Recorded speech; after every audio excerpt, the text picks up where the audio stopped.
हंस भी कभी कभी वहाँ पूजा करने जाते थे। जी जी। तो आज प्राइम मिनिस्टर मोदी वहाँ पहुँच के आप समझिए कि जो कलकत्ता की विरासत है, उसकी पहचान है, उसकी अहमियत है, उसको लोगों के सामने में रखा है, और इसलिए उन्होंने माँ काली की पूजा करने के बाद ये रोड शो की शुरुआत करी है। और ये रोड शो की जो भव्यता आप देखते हैं और उस भव्यता के बीच में जो लोगों का उत्साह देखते हैं,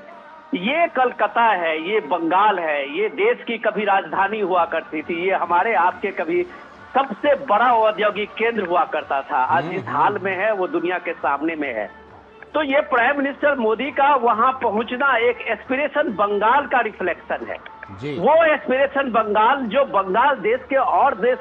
जो हिस्से हैं, स्टेट हैं, उसके डेवलपमेंट से अपने को कनेक्ट करना चाहता है। तो ये एस्पिरेशन आप जब लोगों को देखते हैं तो ये उम्मीद का रोड शो है। और इस रोड शो में जब आप प्राइम मिनिस्टर मोदी को देखते हैं तो आप ये लोगों की भीड़ को आप सिंपली ये मत कहिए कि ये सिर्फ नरेंद्र मोदी को देखने के लिए आए हैं। ये वो देखने के लिए आए हैं कि जो 30-32 साल का वो लेफ्ट का वो शासन जो इनएक्टिविटी करते करते बंगाल को कंगाल बनाया, और उसके बाद ममता बनर्जी का वो 15 साल का रूल, तो वो बंगाल को बदलने का, वो कलकत्ता के सिटी के पुराने वैभव को वापस लाने का जो वो ओज है, आज हम प्राइम मिनिस्टर मोदी के इस रोड शो में पाते हैं। लाल जी जी बिल्कुल, ये रोड शो जिस तरह से आपने कहा कि ये सिर्फ प्रधानमंत्री नरेंद्र मोदी को देखने के लिए आने वाली भीड़ नहीं है। विनोद जी, इस बार एक बात और दिखाई पड़ रही है कि प्रधानमंत्री नरेंद्र मोदी जहां जहां पर रोड शो कर रहे हैं, जहां जहां रैलियां कर रहे हैं, वहां लोग रिस्पॉन्स दे रहे हैं। इस रोड शो में भी किस तरह का रिस्पॉन्स आपको दिख रहा है? लाल जी, ये लोगों ने देखा है। इस देश में बहुत कम लोग इस बात की चर्चा करते हैं या बात करते हैं, लेकिन इस देश के लोगों ने देखा है कि जब प्राइम मिनिस्टर मोदी ने नीति आयोग के पहले दौर में जब प्राइम मिनिस्टर मोदी ने ये बनाया था एस्पिरेशनल डिस्ट्रिक्ट का, वो एस्पिरेशनल डिस्ट्रिक्ट अब एस्पिरेशनल ब्लॉक तक पहुंच गया है। तो लोगों को ये पता है कि अगर इस देश में गरीबी दूर हुई है, 25 करोड़ से ज्यादा लोग गरीबी की रेखा से ऊपर आए हैं पिछले 10 साल में, तो ये क्या मजबूरी थी कि पश्चिम बंगाल उस रेस में नहीं आ पाया? ये क्या मजबूरी थी कि विकसित भारत के संकल्प जो है वो पश्चिम बंगाल को में ब्लॉक कर दिया गया? तो आज जब प्राइम मिनिस्टर वहां लोगों से मिलते हैं, संवाद करते हैं, तो ये उम्मीद की भीड़ है। ये आप कह सकते हैं ये एस्पिरेशनल इंडिया के साथ साथ एस्पिरेशनल बंगाल की वो भीड़ है जो प्राइम मिनिस्टर मोदी को इतने शानदार तरीके से वेलकम किया है। और आप कह सकते हैं कि ये जो 93% का वोट हुआ है पश्चिम बंगाल में फर्स्ट फेज में, वो वही एस्पिरेशन लोगों को दिखता है जो एस्पिरेशन से उसने दुनिया के देश के दूसरे हिस्से में देखा है। वो एक एस्पिरेशन जो है आपको इस भीड़ में दिखता है। ये अद्भुत नजारा है लाल जी,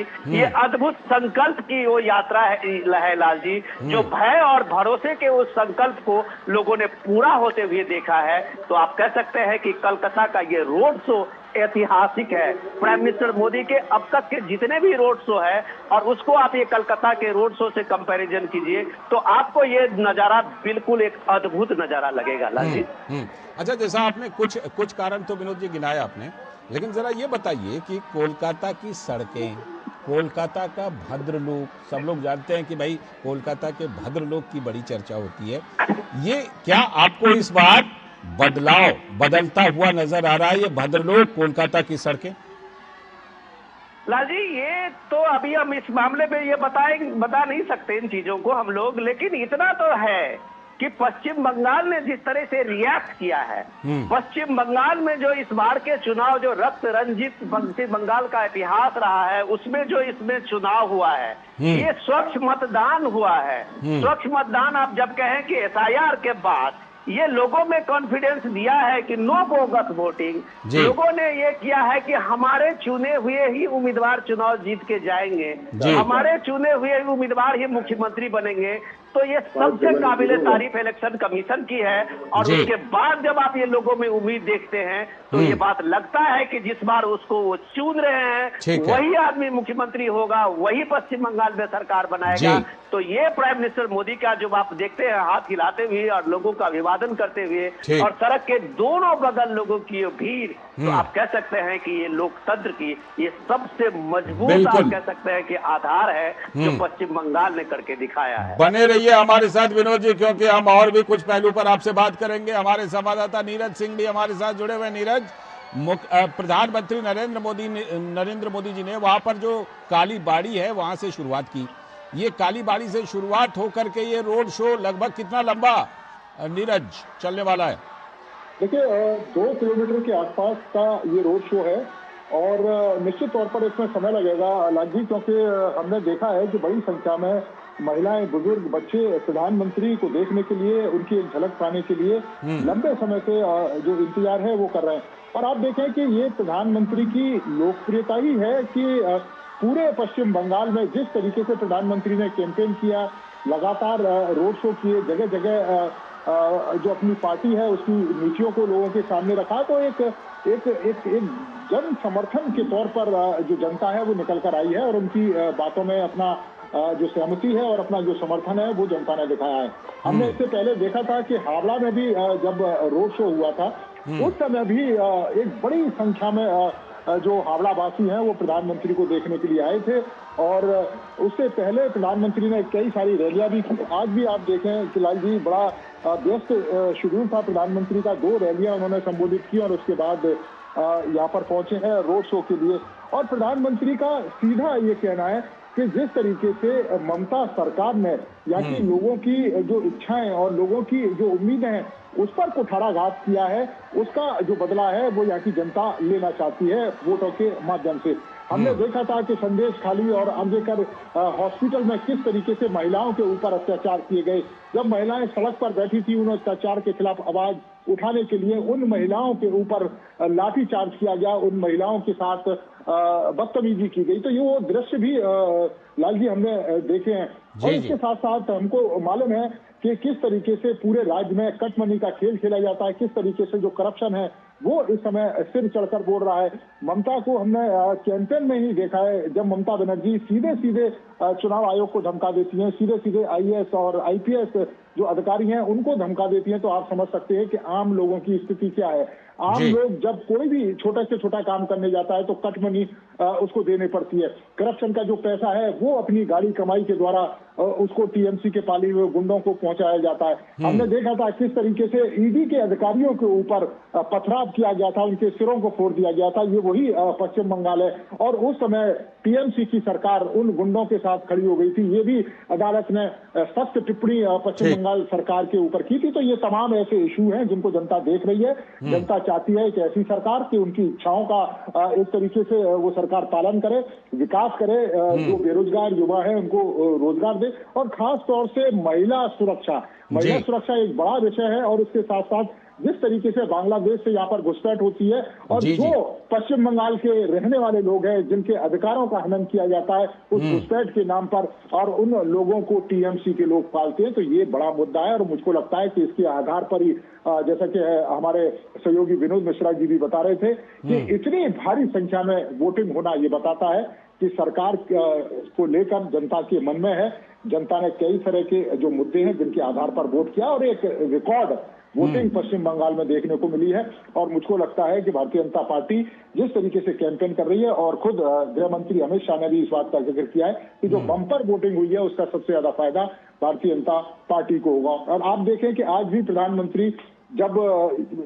पश्चिम बंगाल पहुंचे तो मथुआ कम्युनिटी के जो एक खास जो स्थान है वहां पर प्रधानमंत्री ने सबसे पहले मंदिर में जाकर हमने देखा था उन दृश्यों को कि मंदिर में जाकर प्रधानमंत्री ने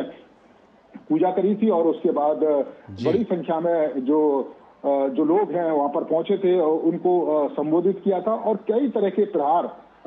पश्चिम बंगाल की जो सरकार है जो यहाँ पर रही है उसके ऊपर किए थे, क्योंकि आप देखें कि ये जो मथुआ कम्युनिटी के जो लोग हैं वो एक तरीके से उपेक्षित हैं लंबे समय से। और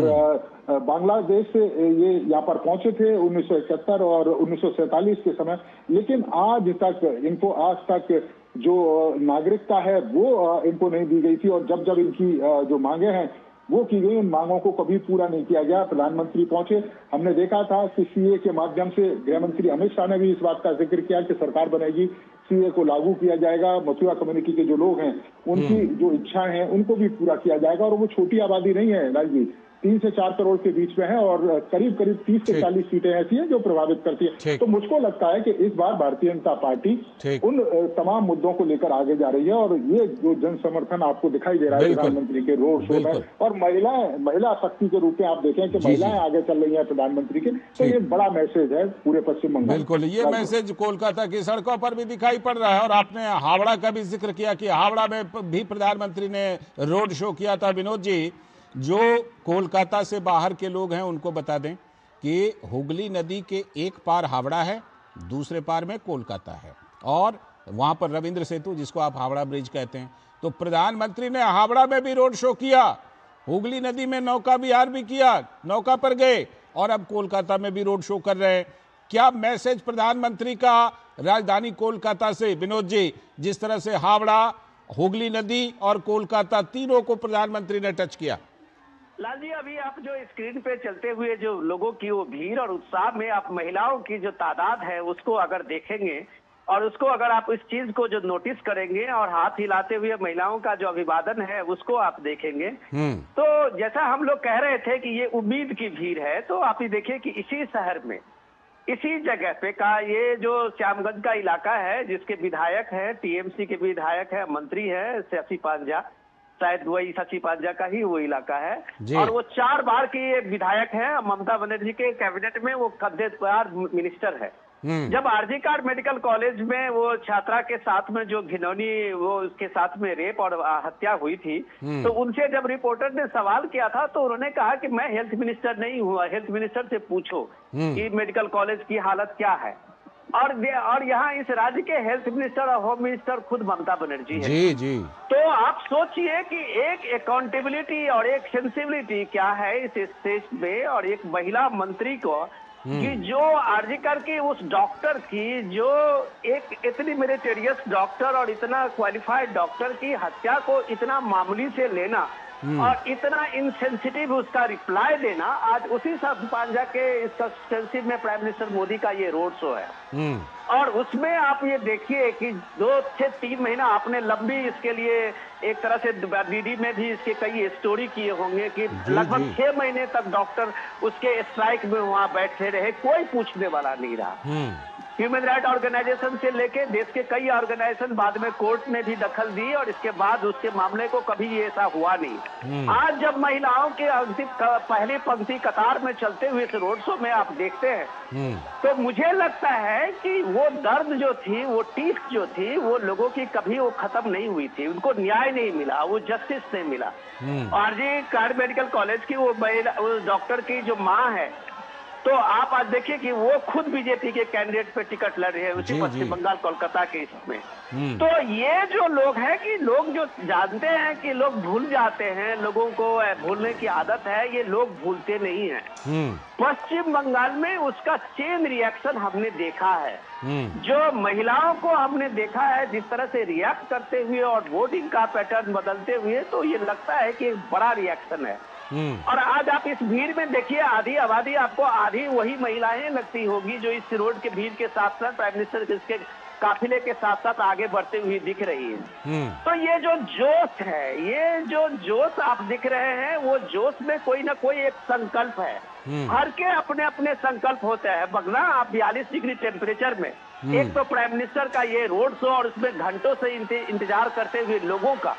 आप उस चीजों को देखिए कि उन लोगों में एक किस तरह का एक कमिटमेंट लेवल है, और वो जो प्राइम मिनिस्टर मोदी के इस रोड शो में है, तो मुझे ये लगता है कि इस देश के लोकतंत्र के लिए यही एक मौका होता है जबकि जनता अपना फैसला देती है जी। और जनता जब फैसला देती है तो वो झन्नाटेदार फैसला देती है, जिसमें जो सरकारें होती है वो किसी तरह से नैरेटिव्स में बायां दायां करती है, लेकिन जनता उसको भूलती नहीं है। जनता अपने एजेंडे को हमेशा सामने में रखती है। आप इसे देखिए, श्याम बाजार के उस भीड़ में, उस इलाके में लोग जहां तक आपकी नजर जाएगी ठसाठस भीड़ की, वो आप देख रहे होंगे कि भरी हुई और खचाखच भीड़ से प्राइम मिनिस्टर मोदी का ये काफिला निकलते हुए जब आप देख रहे हैं, शाम की हल्की सी जो रोशनी है उसके साथ में आप देख रहे हैं लोगों की भीड़ और दोनों बगल के आसपास के लोगों की उम्मीदें। तो ये आप कह सकते हैं कि मैं कहता हूं सबसे बड़ा कि इस प्राइम मिनिस्टर मोदी इस देश के जब भी हम लोग चर्चा करते हैं कि वो कैसे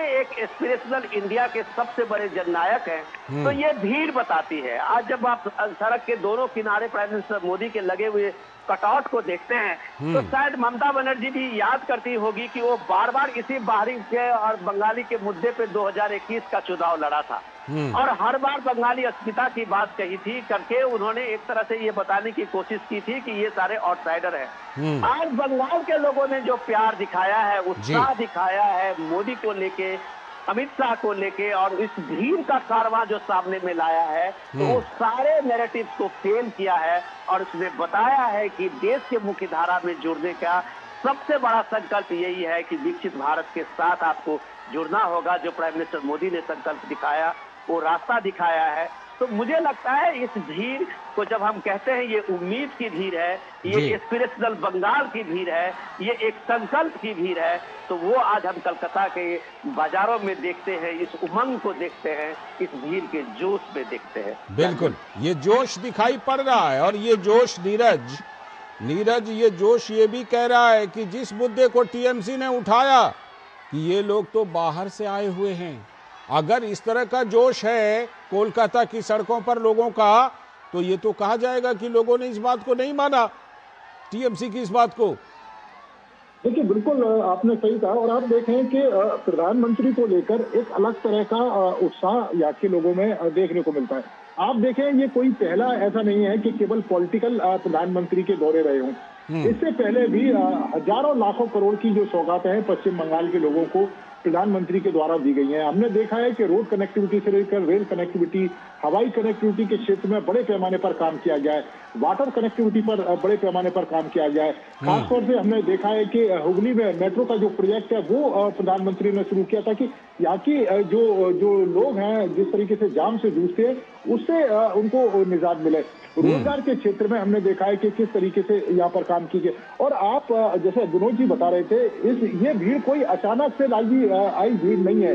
यहाँ के कार्यकर्ताओं ने अपने आप को खपाया है इस भीड़ के लिए। यहाँ के कार्यकर्ताओं ने और राजनीतिक हिंसा का शिकार होने के बावजूद भी भारतीय जनता पार्टी के झंडे को अपने हाथों में लेके वो खड़े रहे हैं। ना सिर्फ खड़े हैं बल्कि जिस तरह की पुष्प वर्षा कर रहे हैं, हम देख रहे हैं किस तरह से प्रधानमंत्री नरेंद्र मोदी के साथ लोग अभिवादन का आदान प्रदान कर रहे हैं, फूलों की बारिश कर रहे हैं। और ये तब जब निश्चित तौर पर उमस वाली गर्मी इतनी ज्यादा कोलकाता में इन दिनों पड़ रही है, कोलकाता की सड़कों पर नीरज, उसके बावजूद लोगों में इतना उत्साह नीरज। देखिए, बिल्कुल मैं वही उसी बात का जिक्र कर रहा था लाल जी कि ये जो उत्साह है वो पार्टी के उन कार्यकर्ताओं की एक तरीके से मेहनत है जिन्होंने सालों तक तपस्या की है, सालों तक अपनी पार्टी के झंडे को यहाँ के लोगों के बीच में रखा है। केंद्र सरकार की तमाम योजनाओं का जो जिक्र है उन्होंने किया है। आप देखिए कि 2011 में मात्र 4% वोट भारतीय जनता पार्टी को मिले थे, लेकिन आज बढ़ते बढ़ते वो 40% के आसपास, जब 2024 के हम लोकसभा इलेक्शन को देखते हैं, आप देखें कि 2014 में 17% के आसपास वोटिंग मिली थी, 19 में 40%, 21 के जो विधानसभा चुनाव हुए थे 38% से ज्यादा का voting share Bharatiya Janata party ने हासिल किया था। तो ये कोई एक दिन की मेहनत नहीं है, इसके लिए लंबे समय तक जो प्रयास है वो किए गए। आप देखें कि मोटामोटी अगर हम पश्चिम बंगाल को अगर राजनीतिक दृष्टि से देखें तो इसको हम 4 भागों में अगर लालजी बांटे तो उत्तर बंगाल वाला जो हिस्सा है उसमें भारतीय जनता पार्टी हमेशा से मजबूत रही है, चाहे कूच बिहार हो, उत्तर बंगाल में ये अलीपुर द्वार का हिस्सा हो, जलपाईगुड़ी हो, दार्जिलिंग हो और उत्तर दिनाजपुर का इलाका हो। यहाँ पर भारतीय जनता पार्टी ने हमेशा से बेहतर प्रदर्शन किया है और जो सीटें हैं वो भी मैक्सिमम भारतीय जनता पार्टी को मिली है। मथुआ बेल्ट दक्षिण बंगाल की निर्णायक शक्ति है लालजी, 30 से 40 सीटें हैं वो डिपेंड करती हैं और ये वो सीटें हैं जिनके पास चली जाती हैं वो पश्चिम बंगाल में अपनी जो सरकार है वो बना लेता है। खासतौर से उत्तर 24 परगना, बनगांव, नदिया, ये ऐसे इलाके। तो पार्टी ने लगातार इन इलाकों में काम किया है, उनके कार्यकर्ताओं ने राजनीतिक हिंसा का शिकार होने के बावजूद भी लगातार काम किया। हमने देखा है कि किस तरीके से लालजी प्रथम चरण के चुनाव हुए थे, उम्मीदवारों के ऊपर पथराव किए गए थे, राजनीतिक हिंसा का एक लंबा सिलसिला है। और यहाँ के लोगों ने ममता बनर्जी को उस समय सत्ता में बैठाया था जब वाम दल राजनीतिक हिंसा इस पूरे प्रदेश के अंदर कर रहे थे और राजनीतिक हिंसा का शिकार टीएमसी हुई थी और उसी की सिंपैथी टीएमसी को मिली थी जब वाम सरकार को गिराकर टीएमसी सत्ता में आई थी। लेकिन टीएमसी सत्ता में आने के बाद वही वाम सरकार के रास्ते को अपनाकर वही राजनीतिक हिंसा कर रही है, कटमनी कर रही है, करप्शन कर रही है और यही कारण है कि ये जनता परेशान है। और जो भीड़ आप देख रहे हैं, हजारों लाखों की संख्या में उम्मीद के साथ ये खड़ी है, ये महिलाएं ये उम्मीद के साथ प्रधानमंत्री को देख रही है कि कोई एक ऐसा व्यक्ति आएगा जो उनकी इच्छाओं को पूरी करेगा, जो मां बहनों की सुरक्षा करेगा। आज भी ममता बनर्जी जब ये कहती है कि 8 बजे के बाद 7 बजे के बाद आप घर से न निकलो, एक महिला मुख्यमंत्री होने के नाते वो किस तरीके से इस वक्तव्य को दे सकती है, तो वो खुद समझ सकती है कि राज्य की हालात किस तरह के, महिला सुरक्षा के नाम पर किस तरीके से यहाँ पर काम किया जाए। खुद महिलाएं जब घर से बाहर निकलने से डरती हैं तो एक मुख्यमंत्री को इससे शर्मनाक स्थिति क्या होगी जब वो खुद महिला है। तो निश्चित तौर पर ये महिलाएं बड़ी संख्या में निकली हैं एक उम्मीद के साथ और मुझको लगता है यही कारण है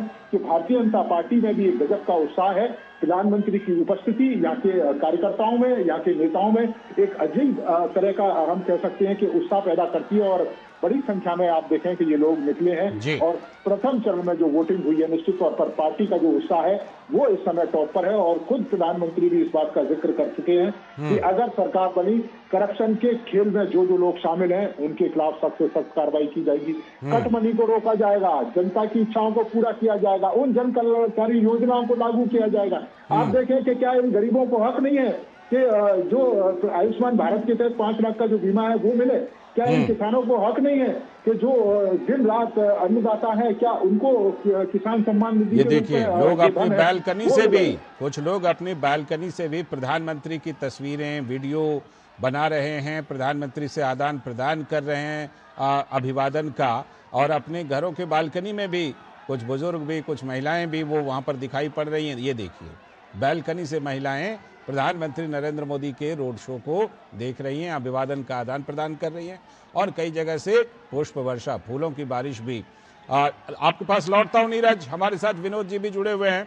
विनोद जी, ये जो तस्वीरें हैं, इन तस्वीरों में और जो मुख्यमंत्री ममता बनर्जी की तीखी प्रतिक्रियाएं आ रही हैं, विशेष रूप से कुछ बयानों पर कि उल्टा लटका करके सीधा कर दिया जाएगा गुंडों को, और प्रधानमंत्री ने भी कहा कि जो गुंडे टीएमसी के हैं वो घर में ही रहे, अच्छा रहेगा। तो इन दोनों का ये जो दृश्य दिखाई पड़ रहे हैं लोगों के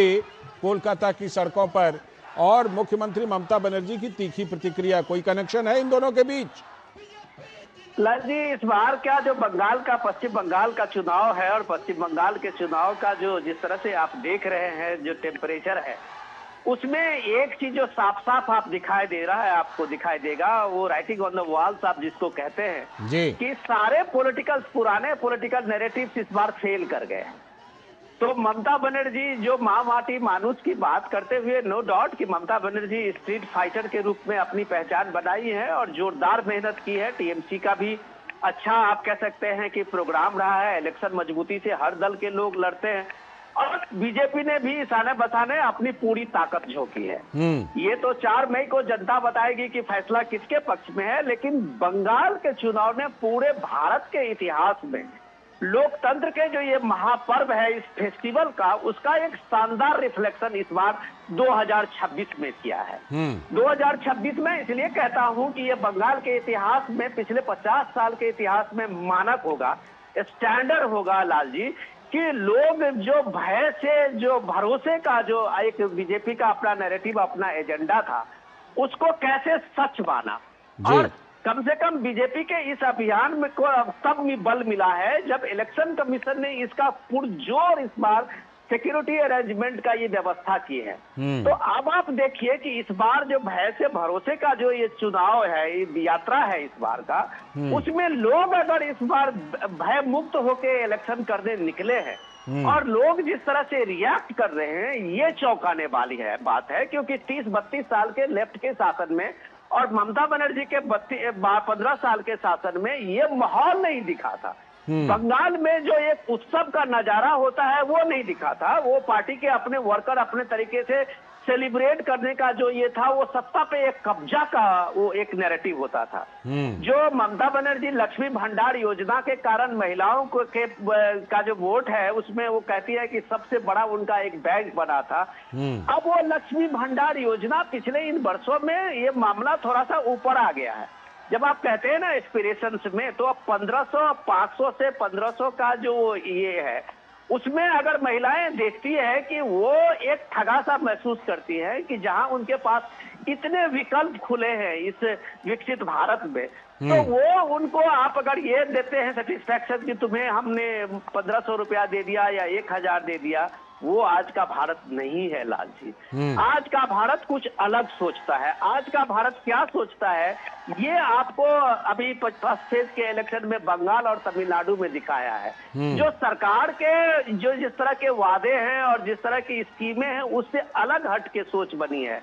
एक सरकार का जो रिफ्लेक्शन लोगों ने जो दिखाया है कि कैसी हो सरकार, ये आपको सच में 2026 के नतीजे के बाद आपको देखने को मिलेगा। बिल्कुल इंपॉर्टेंट ये है कि इस बार के पॉलिटिक्स को जब आप कहते हैं कि ममता बनर्जी का नैरेटिव कैसे बदला है,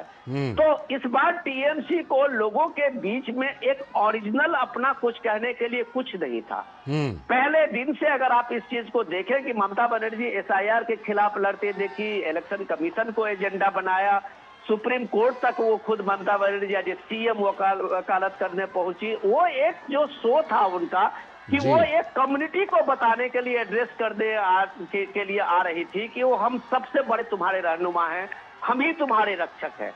तो एक बीजेपी आएगी इसका खौफ देके आपने कई सरकारों रीजनल पार्टियों को देखा था कि अपने एक बड़ा वजूद का एक स्ट्रक्चर बनाया था। चाहे वो लालू यादव का टेन्योर लिखिए या समाजवादी पार्टी का यूपी में देखिए, इन लोगों के राजनीतिक आधार इसी पूंजी पे चलती थी कि बीजेपी आ जाएगी और वो इसको रोकने के लिए तमाम जो सो कॉल्ड सेकुलर दलों का वो एक गठबंधन बनाते थे और चुनाव लड़ते थे। लेकिन आप कल का जो सेकेंड फेज के चुनाव प्रचार के लिए उतरे राहुल गांधी का 2 ही घंटे का बंगाल दौरा था और उसमें उन्होंने जिस तरीके से ममता बनर्जी के भय और भ्रष्टाचार पे हमला बोला है, तो लाल जी ये बात साफ है कि पॉलिटिकल पार्टीज इस बार लोगों ने जो दीवारों पे लिख दिया है उसको बड़ी तरीके से पढ़ रहे हैं बगैर चश्मे के, और वो ये पढ़ रहे हैं कि ये एक परिवर्तन का जो बंगाल के लोगों ने जो दिखाया है और बंगाल के लोगों ने जिस तरह से इस बार बीजेपी को लेके उत्साह दिखाया है, रिजल्ट उसका जो भी हो, लेकिन जो उत्साह दिखाया है भीड़ के रूप में,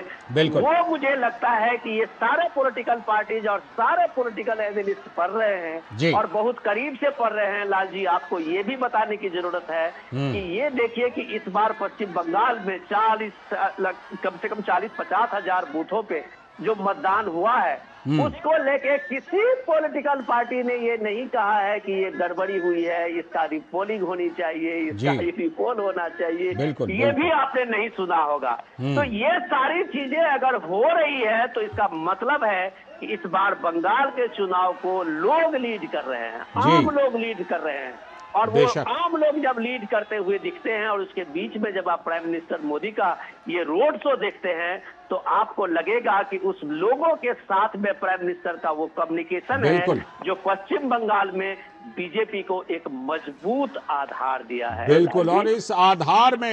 आधार में आधी आबादी का बहुत बड़ा रोल होने वाला है, ऐसा लग रहा है। प्रधानमंत्री नरेंद्र मोदी का जो ये रोड शो चल रहा है, आप देखिए इसमें एक तो सबसे पहले आधी आबादी की उपस्थिति देखिए और उसके बाद अपनी बालकनी में विशेष रूप से जो महिलाएं खड़ी हैं, प्रधानमंत्री नरेंद्र मोदी लगातार अभिवादन न सिर्फ रोड पर उपस्थित लोगों के साथ कर रहे हैं बल्कि बालकनी में जो लोग खड़े हैं अपने अपने घरों के बालकनी में, छतों पर, वहां भी प्रधानमंत्री लगातार बीच बीच में हाथ हिलाकर अभिवादन कर रहे हैं, उनसे अभिवादन का आदान प्रदान कर रहे हैं, उनकी तरफ भी देख रहे हैं और लोग ये देखिए फूलों की भी बारिश लगातार कर रहे हैं और बीजेपी का जो बैनर है, पोस्टर है, झंडा है, उससे भी ये रोड शो बिल्कुल पटा हुआ है। प्रधानमंत्री लगातार सभी का अभिवादन कर रहे हैं। नीरज सिंह हमारे साथ, हमारे संवाददाता, वहीं ये जो रोड शो चल रहा है, नीरज सिंह वहीं पर दरअसल उपस्थित भी हैं। नीरज, इस रोड शो में हम देख रहे हैं जो कोलकाता के मकान की एक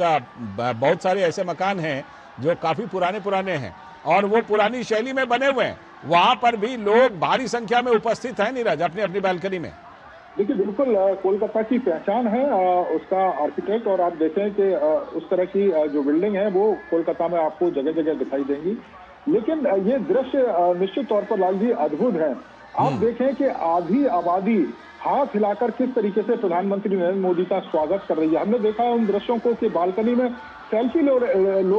ले रहे हैं प्रधानमंत्री का, और एक अलग एक अजीब तरह का जो उत्साह है वो लोगों में दिखाई दे रहा है। एक हम ये कह सकते हैं कि आस के तौर पर प्रधानमंत्री को देख रहे हैं, कोई हिस्सा हमको दिखाई नहीं दे रहा है। आप देखें कि फूलों की बारिश की जा रही है, छत लोग हैं वो प्रधानमंत्री को हाथ हिलाकर उनका स्वागत कर रहे हैं, वेलकम कर रहे हैं कि एक तरीके से पश्चिम बंगाल में आइए। शायद मुझे लगता है कि उसी आस को लेकर जो लोग हैं, आधी आबादी जो निकली है वो उसी आस को लेकर निकली है, क्योंकि हमने देखा है कि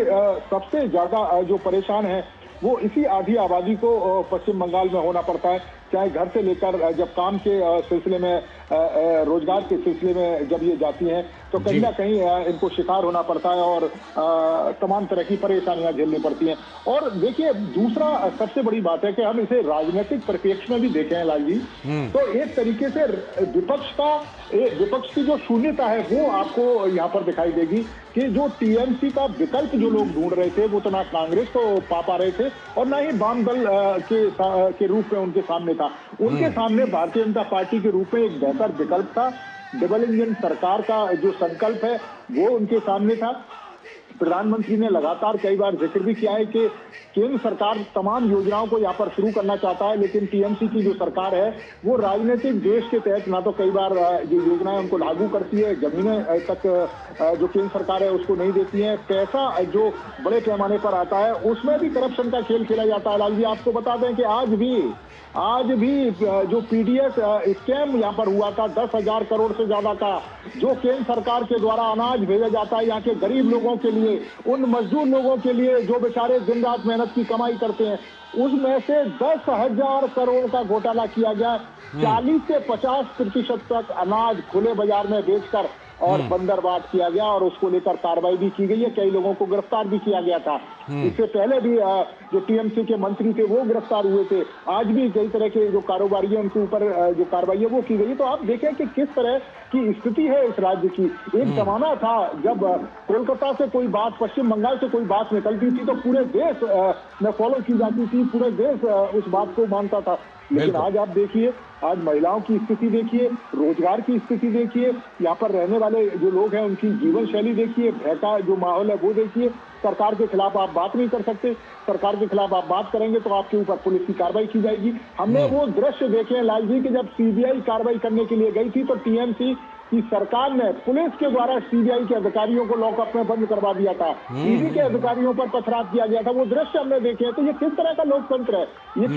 किस तरह की संवैधानिक व्यवस्था है इस राज्य के अंदर कि आप न संविधान को मानते हो न कानून को मानते हो और आप एक तरफा अपनी जो बात है वो चलाते हो। हमने देखा है कि एसआईआर के मुद्दे पर किस तरीके से चुनाव आयोग के खिलाफ लगातार टिप्पणियां की गई थी। हमने देखा है कि किस तरीके से पुलिस के अधिकारियों के खिलाफ, उन लोगों के खिलाफ, उन कर्मचारियों के खिलाफ जो इस चुनावी प्रक्रिया में लगी हुई हैं, उनको धमकी दी जा रही है कि आप किस इलाके में रहते हैं, किस मोहल्ले में रहते हैं, मुझको मालूम है। तो ये किस तरह की राजनीति है, एक समझ से परे है। और मुझको लगता है कि बड़ी संख्या में जो लोग यहाँ पर निकल कर आए हैं लाल जी, वो समझते हैं कि दूसरे राज्यों में जहाँ बीजेपी की सरकार है वहाँ किस तरीके से विकास हुआ है, किस तरीके से लोगों की इच्छाओं की पूर्ति की गई है। हमने उन दृश्यों को भी देखा है कि जब यहाँ पर उत्तर प्रदेश के मुख्यमंत्री यहाँ पर कैंपेन करने के लिए आए थे तो उनकी सभा में भी बड़ी संख्या में भीड़ आई थी। तो अब यहाँ पर जो लोग हैं वो चाहते हैं कि ऐसी सरकार जो विकास का काम करे, उन समस्याओं का समाधान करें जिनका दशकों से ये जो लोग हैं, गरीब लोग हैं, वो सामना कर रहे हैं। आप देखें जंगलों से खड़े होकर किस तरीके से अभिवादन प्रधानमंत्री का किया जा रहा है। तो ये अद्भुत दृश्य है और ये बताता है कि लोगों के मन में बहुत कुछ है और निश्चित तौर पर जब वोट करने जाएंगे उनके मन की बात ईवीएम में दर्ज की जाएगी और जब 4 मई को रिजल्ट निकल कर सामने आएंगे तो ये पता लगेगा कि लोगों ने अपने मन की बात को किस तरीके से दर्ज किया। बिल्कुल बिल्कुल, ये मन की बात, जो लोगों के मन की बात है वो सबसे बड़ी मन की बात होती है। और अब विनोद जी, जिस तरह से कि प्रधानमंत्री नरेंद्र मोदी का इस समय जो ये रोड शो कोलकाता की सड़कों पर, और जिस तरह से कि सड़कें भरी, अच्छा देखिए सड़कों के किनारे बैरिकेड लगाए जाते हैं, ये तो आपने देखा ही होगा, लेकिन बैरिकेड के पीछे कितने लोग हैं जो कि प्रधानमंत्री नरेंद्र मोदी को देखने के लिए और उनके साथ अभिवादन करने के लिए आए हैं। कोलकाता की सड़कें जो ये कह रही हैं विनोद जी, इसमें निश्चित तौर पर जो बहुत सारी बातें पश्चिम बंगाल के लोगों के लिए, कोलकाता के लोगों के लिए, भद्रलोक के लोगों के लिए कही जाती थी, वो सारी धारणाएं टूटती हुई नजर आ रही हैं आज के रोड शो से। लाल जी, इस रोड शो में जो कई चीजों के देखने के साथ साथ अगर मैं देखता हूँ कि वो जो बड़े बड़े कटआउट्स लगे हुए हैं, वो कलकत्ता की उस विरासत की तस्वीरें भी हैं, जिसमें रविंद्रनाथ टैगोर से लेके अरविंदो से लेके अगर आप देखते हैं लगे हुए देखते, तो मुझे लगता है कि ये जो बड़े महारथी थे, ये देश की जो पहचान थी, बंकिम चंद्र चटर्जी से लेके वो सारे लोग कहाँ इस कलकत्ता के और पश्चिम बंगाल के पॉलिटिकल नैरेटिव में लेफ्ट से लेके और टीएमसी तक गुम हो गए थे। बंगाल के इस आदर्श को और कलकत्ता की इस पहचान को किसने मिटाया था? आज अगर आप देखिए कि इस प्राइम मिनिस्टर मोदी के इस रोड शो के का दोनों बगल जो कटआउट मैंने अभी देखा था, रविन्द्रनाथ टैगोर का, बंकिम चंद्र चटर्जी का, अरविंदो जी का, तो मुझे लगा कि इस विरासत को क्या अपनी नई पीढ़ी के बीच में नहीं ले जाया जाना चाहिए था? क्या इस विरासत को कहीं लगा नहीं होगा कि कलकत्ता की जो पहचान है, जब जिस दौर था लाल जी की कलकत्ता से कम 4 से 5 बड़े बड़े साइंटिस्ट दुनिया में उनकी अपनी एक पहचान होती थी। कलकत्ता का जो पश्चिम बंगाल का जो एक इंटेलेक्चुअल हब था, वो कलकत्ता जाना जाता था। पश्चिम बंगाल की बात जब आप करें, आप भी उसी इलाके से पास के ही हैं, तो उस समय में अगर बिहार से लेके और पूरे पूर्वांचल तक के जो पढ़ाई लिखाई का जो सबसे बड़ा आप कह सकते हैं कि एक ऑक्सफोर्ड हुआ करता था कलकत्ता। बेशक, और कलकत्ता यूनिवर्सिटी, प्रेसिडेंसी कॉलेज, जिसमें उन सारे इलाकों के लिए, उन इलाकों के लोगों के लिए उस कॉलेज में पढ़ना अपने आप में ऑक्सफोर्ड और हार्वर्ड के जैसा पढ़ना होता था। बिल्कुल। आज उसकी शांति निकेतन जो कलकत्ता क्या, पश्चिम बंगाल क्या, पूरे दुनिया में उसकी एक शख्सियत थी जो गुरु रविन्द्रनाथ टैगोर ने उसको बनाया था। आज उन सारे जादवपुर यूनिवर्सिटी, उसका क्या हो गया लाल जी? वो कहाँ से गुम हो गई उस चीजों के बीच में। आज जब इस लोगों का रोड शो देखते हैं तो मुझे लगता है कि उसमें एक अपनी विरासत को पाने की भी ललक है। उसमें उस जो पॉलिटिकल नैरेटिव था, जिसमें इन सारे महान पुरुषों का, अब जब आप इलेक्शन की बात करते हैं तो मुझे याद आया कि कलकत्ता के सुकुमार सेन इस देश के पहले चीफ इलेक्शन कमिश्नर थे, जिसने भारत में इलेक्शन का सबसे बड़ा ढांचा तैयार करने वाला सुकुमार सेन ही थे, जो मैं अगर गलत नहीं समझ रहा हूं तो वो जो कलकत्ता की छाती है, कलकत्ता की वो जो पहचान है, इस पहचान को किसने छीन लिया?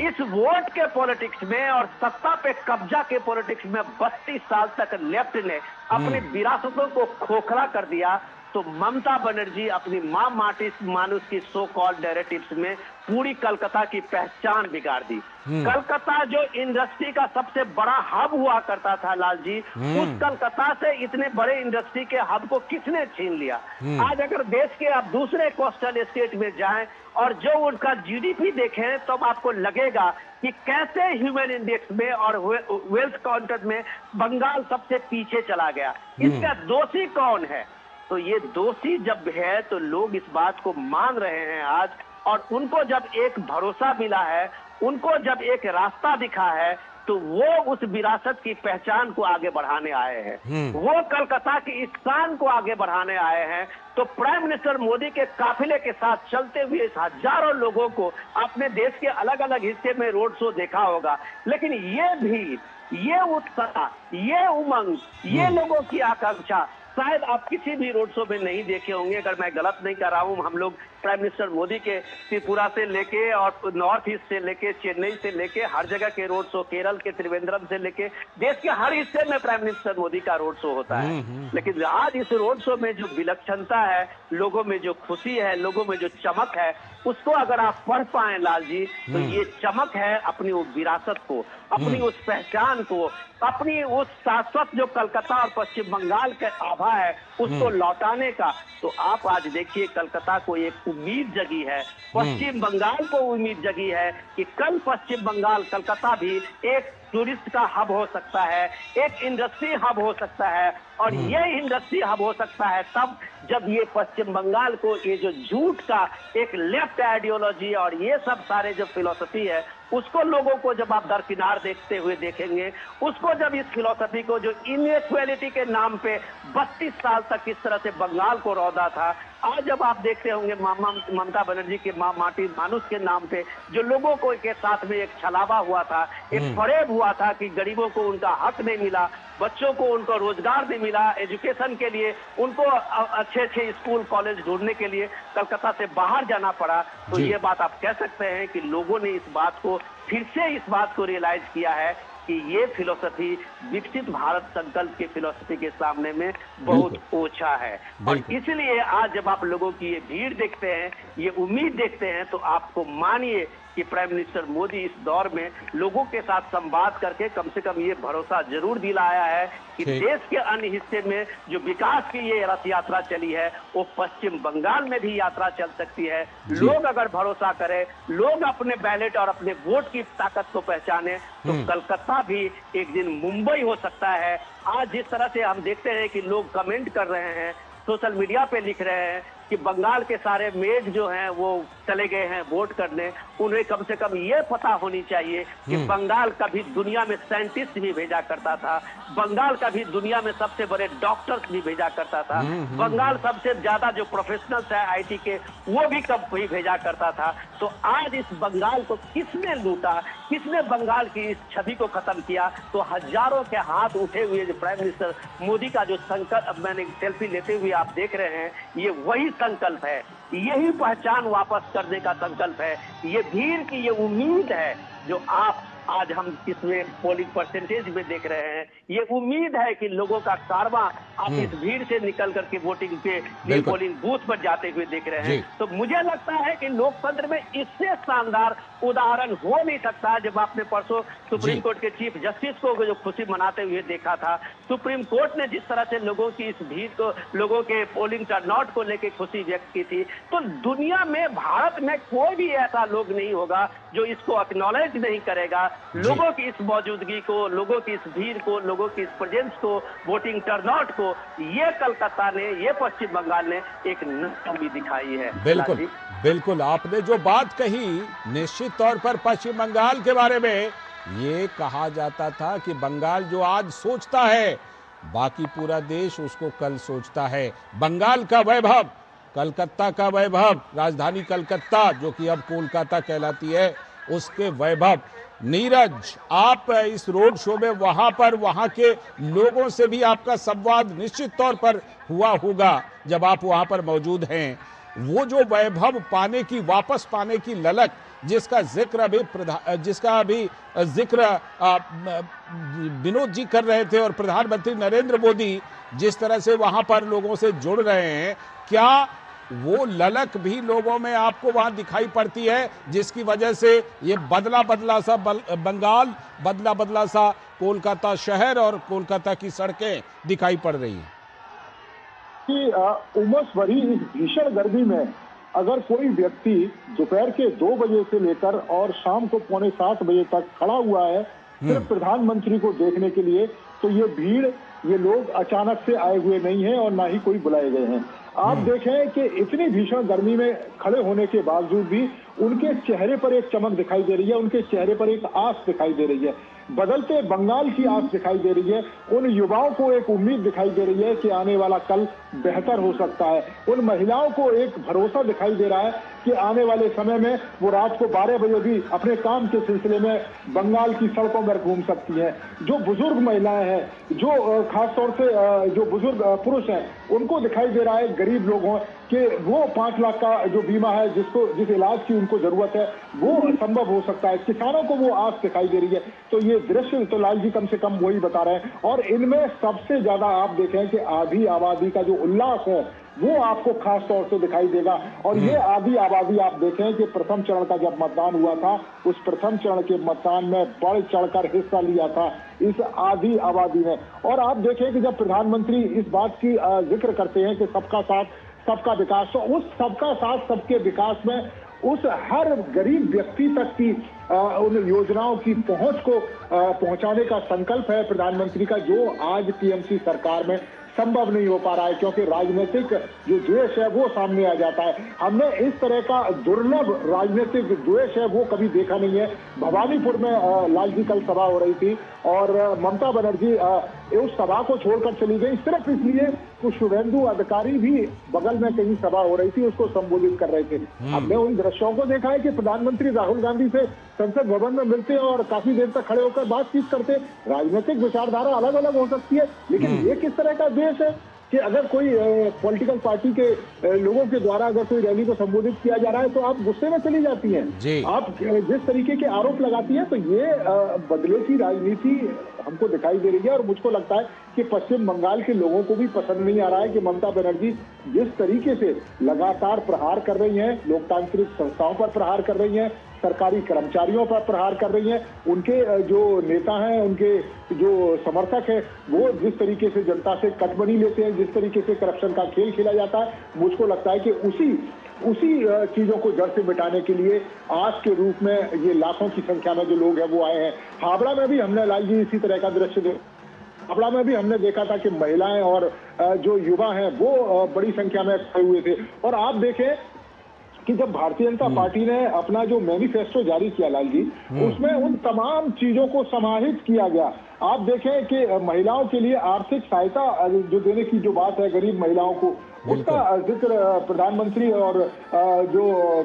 पार्टी के जो लोग हैं, गृह मंत्री अमित शाह, वो लगातार करते रहे कि 3,000 रुपए की जो आर्थिक सहायता है वो हर महीने महिलाओं को दी जाएगी। प्रतियोगी परीक्षाओं के लिए जो गरीब तबके के लोग हैं 15,000 रुपए की एक मुश्त सहायता दी जाएगी ताकि वो लोग किताबें खरीद सकें, जो पढ़ाई है वो कर सकें। सबसे बड़ी बात, राज्य की सभी सरकारी और गैर सरकारी नौकरियों में जिस तरीके से महिलाओं को प्राथमिकता देने की जो बात है वो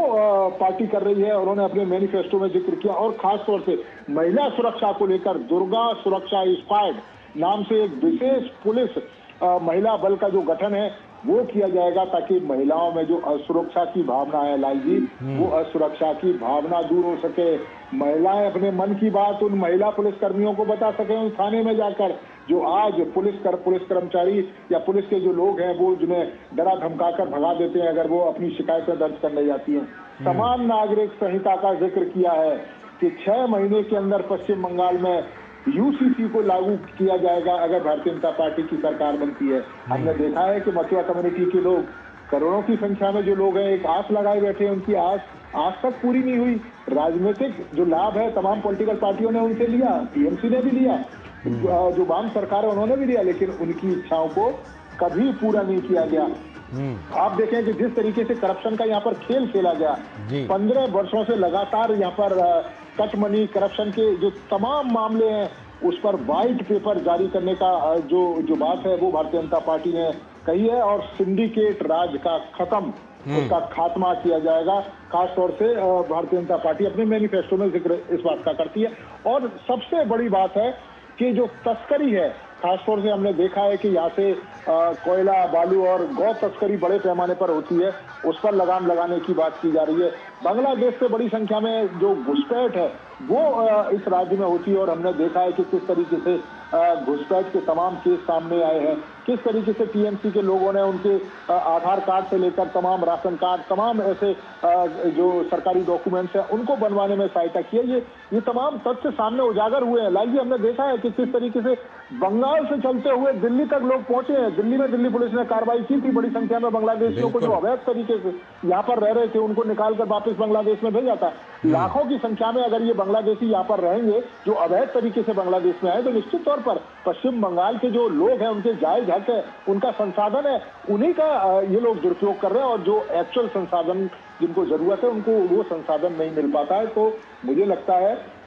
कि पश्चिम बंगाल के जो लोग हैं बड़ी आस के साथ इस चुनाव को देख रहे हैं, बड़ी उम्मीद के साथ प्रधानमंत्री को देख रहे हैं, बड़ी उम्मीद के साथ भारतीय जनता पार्टी के तमाम जो वायदे हैं उनको देख रहे हैं, केंद्र सरकार की तमाम योजनाएं जो कल्याणकारी योजनाएं हैं। और ये सिर्फ चुनावी जो हम घोषणा पत्र की बात कर रहे थे लाली जी, वो सिर्फ चुनावी घोषणा पत्र नहीं है। इससे पहले भी आप देखें कि जिस तरीके से प्रधानमंत्री आवास योजना है, जल जीवन मिशन है, मुद्रा योजना है, स्टैंड अप योजना है, ये तमाम इस तरह की योजना है, वन धन विकास योजना है, पीएम दक्ष योजना है, एकलव्य मॉडल आवासीय स्कूल है, प्रधानमंत्री, ये तमाम ऐसी योजनाएं हैं जो प्रधानमंत्री या पश्चिम बंगाल के लोगों के लिए शुरू से ही चलाते रहे और इसका जो लाभ है वो मिला है। बंगाल में खास तौर से आप देखें कि चाय बागान, जो चाय श्रमिक है वो भी बड़ी संख्या में मिलते हैं, लेकिन उनके लिए स्वास्थ्य शिक्षा की व्यवस्था, चाय श्रमिक कल्याण योजना चलाई गई ताकि उनको बेहतर जो सुरक्षा है वो मिल सके, उनकी जो बेहतर मजदूरी है वो मिल सके, उनके बच्चों की जो एजुकेशन है वो पूरी हो सके, उसके लिए मोबाइल एजुकेशन जो स्कूल है वो चलाए गए। तो इस तरह के तमाम कार्य किए गए। तो ये लोग चाहते हैं कि जिस तरीके की भीड़ दिखाई दे रही है और जिस तरह का भारतीय जनता पार्टी का कहना है कि लोगों को एक उम्मीद है, लोग चाहते हैं कि डबल इंजन की सरकार रहे, केंद्र सरकार की तमाम योजनाओं का सीधा फायदा यहाँ के लोगों को मिले और जो विकास की गति पिछले 10, 15, 20 सालों से रुक गई है वो विकास की गति एक बार दोबारा से शुरू हो। और ये सिर्फ टीएमसी के समय ही नहीं, आप देखें कि जो यहाँ पर लेफ्ट की सरकारी धीरे धीरे किस तरह से उद्योग धंधों का नाश किया गया। हमने वो दृश्य भी देखे हैं कि जिस तरीके से टाटा की नैनो फैक्ट्री लगी थी और ममता बनर्जी उस फैक्ट्री के खिलाफ जिस तरीके से उन्होंने आंदोलन किया, लेकिन आज आप देखिए क्या स्थिति है। जिन लोगों की जमीन थी, जिन पर वायदा किया गया था ममता बनर्जी के द्वारा, उन लोगों की जमीन आज तक नहीं मिली, उनको बेहतर मुआवजा जो राज्य सरकार है उन्होंने नहीं दिया। तो ये तमाम तरह के इश्यूज हैं। मुझे लगता है इनके आधार पर जनता वोट भी करेगी और एक आस और उम्मीद के तौर पर ये लाखों की संख्या में कलकत्ता जो वासी है वो निकल कर आए हैं और वो चाहते हैं कि एक ऐसी सरकार जो उनके सपनों को एक उड़ान दे सके, एक ऐसी सरकार उनके बच्चों को भविष्य को संवार सके और एक ऐसी सरकार जो महिलाओं को सुरक्षा दे सके। जी बिल्कुल बिल्कुल, वो ऐसी सरकार चाहते हैं जिसमें नोटों की पहाड़ नजर ना आए। जो नजर आया था भ्रष्टाचार के न जाने कितने मामले, भर्ती घोटाले, चाहे शिक्षक भर्ती घोटाला हो या फिर नगर निगम भर्ती घोटाला हो, इस तरह के तमाम दृश्य आए थे पश्चिम बंगाल से विनोद जी। और लोगों के जेहन में निश्चित तौर पर यह बात रहेगी कि एक ऐसी सरकार चुनी जाए जो कम से कम भ्रष्टाचार की ऐसी तस्वीरें ना हो जिसमें कि नोटों के पहाड़ इस तरह से दिखाई पड़े। देश और दुनिया में सभी ने वो दृश्य देखे थे विनोद जी। लाल जी, आपके सवाल के साथ में एक चीज जरूर जिक्र करना चाहूंगा कि प्राइम मिनिस्टर का ये काफिला जो चल रहा है, उस काफिले के साथ में देखिए कि यहाँ से थोड़ी ही दूर पे वो नक्सलवाड़ी का भी इलाका है जो सबसे पहले इस देश में नक्सल मूवमेंट की शुरुआत हुई थी। आज इस प्राइम मिनिस्टर मोदी के नेतृत्व में भारत नक्सल मुक्त भारत का एक संकल्प और उसका उद्घोषणा किया है।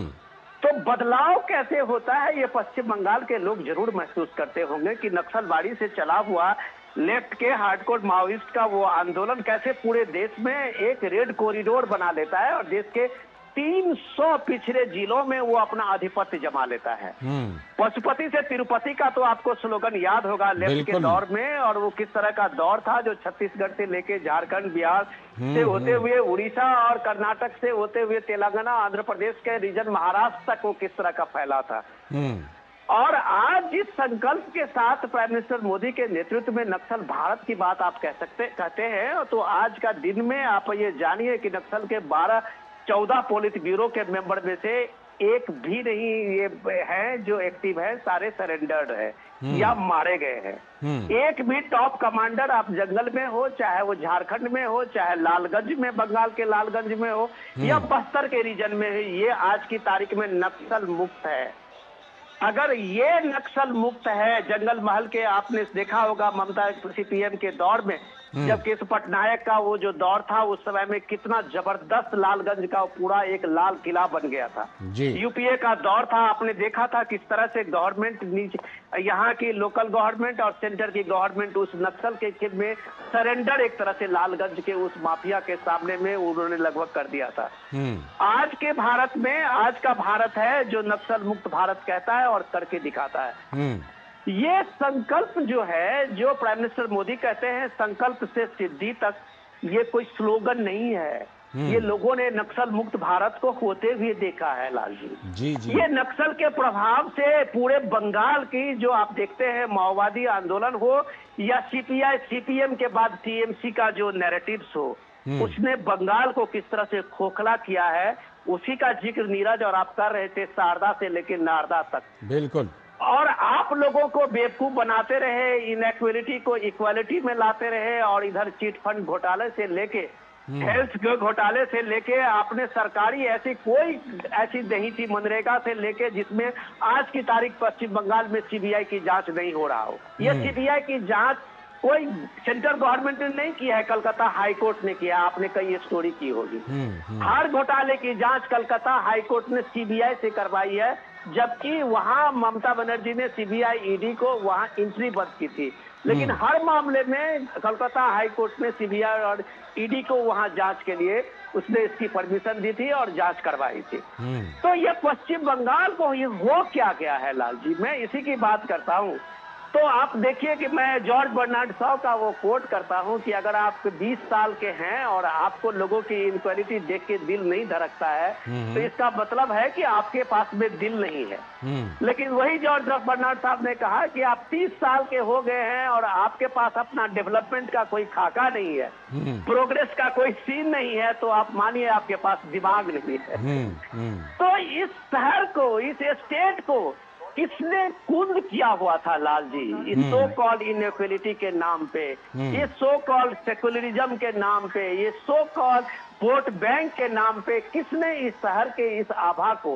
किसने इस बंगाल के खूबसूरती के और बंगाल के इस वैभव को, बंगाल के इस विरासत को छीन लिया था एक पॉलिटिकल नैरेटिव में।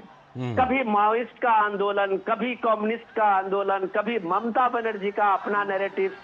एकला चलबो, माँ माटी मानुस, और उसमें सारी चीजों को आप देखेंगे तो जनता सिर्फ ये तमाशा ही देखती रह गई थी, उसके हाथ कुछ नहीं आया था। आज ये भारत है जिसमें आज पश्चिम बंगाल के लोग पूरे दुनिया स्टेट के हर स्टेट में जाते हैं, और जब वो देखते हैं, आज आप इस बार देखे होंगे कि पश्चिम बंगाल में सबसे ज्यादा माइग्रेंट्स जो है वो वापस आके वोट किया है लाल जी। और वो वोट करने वाले वो लोग हैं जो पश्चिम बंगाल के लेके उनके मन में एक संकल्प है कि बंगाल क्यों पीछे रहेगा। आज जो आप 93% वोट शेयर देखते हैं, vote polling percentage first phase में देखते हैं, उसमें उन लोगों की भी है जो हवाई जहाज से वापस आके वोट किया है। वो बंगाल के बदलाव के लिए वोट किया है, उस बंगाल की पहचान को वापस लाने के लिए वोट किया है। तो प्राइम मिनिस्टर का ये काफिला जब आप देख रहे हैं बंगाल की उस सड़कों में, उस गलियों में, तो ये जरूर पूछता होगा कि बंगाल कभी दिल्ली का कनॉट प्लेस क्यों नहीं बन पाया,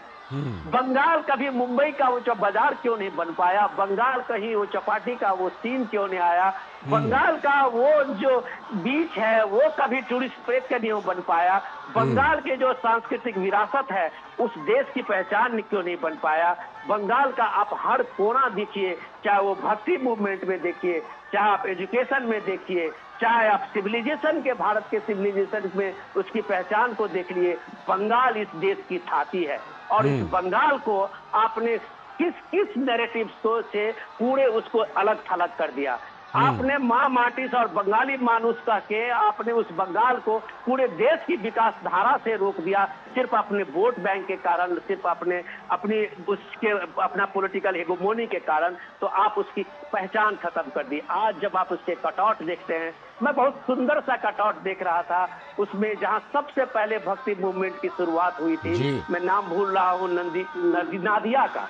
नादिया, आप उस हाँ, नादिया। नादिया का, उस चैतन्य महाप्रभु के, उसमें आप ये देखिए कि चैतन्य महाप्रभु के उस भक्ति मूवमेंट ने, हमने देखा था अभी ये कटआउट प्राइम मिनिस्टर मोदी के इस यात्रा के साथ में, रथ यात्रा, इस रोड शो के साथ में चैतन्य महाप्रभु के उस भक्ति का मूवमेंट का, जो आप देखिए कि देश और दुनिया में चैतन्य महाप्रभु का उस नादिया से निकला हुआ वो कृष्ण का जो एक भक्ति का वो रथ था, पूरे भारत को किस तरह से एकत्रित किया था। ये स्वतंत्रता सेनानी के मूवमेंट में भी उसको, नादिया को और भक्ति मूवमेंट को एक आदर्श माना था भारत के यूनिटी के लिए। और आप जब देखते हैं कि उस बंगाल से आपने उसकी सारी पहचान खत्म कर दी, बंगाल से उस भक्ति मूवमेंट की उस छाती को आपने किसी इतिहास के पन्नों से भी गायब कर दिया। आपने उसकी पहचान जो है डायरेक्ट एक्शन डे के बाद जैसे लगा कि बंगाल को आपने 1947 के बाद का बंगाल को आपने पहचाना है। अरे उस बंगाल को आप पहचानिए जिस बंगाल ने, चाहे वो जमींदारी हो, जिस बंगाल ने चाहे वो सन्यासी विद्रोह का अगर आप आंदोलन देखते हैं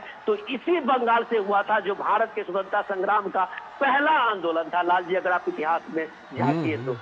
और उस बंगाल के चीजों को आपने कैसे धूल धूसरित किया हुआ था एक फेक नैरेटिव में। आज जब ये उठे हुए लाखों हजारों हजार भीड़ के जो उठे हुए हाथ जब आप देखते हैं प्राइम मिनिस्टर मोदी के रोड शो में, तो मुझे याद आता है लाल जी, आप भी उसी बंगाल के, उसी कलकत्ता के करीब के हैं, कि उस बंगाल की जो पहचान थी, उस पहचान को जब रूइंड होते हुए हम लोगों ने देखा, जब किसी शहर में जाते थे तो लगता था ये अनजाना शहर है जो किसी मौके की प्रतीक्षा में बहुत देर से खड़ा है। और आज ये शहर जगह है। तो आप ये देखिए कि बंगाल के इस,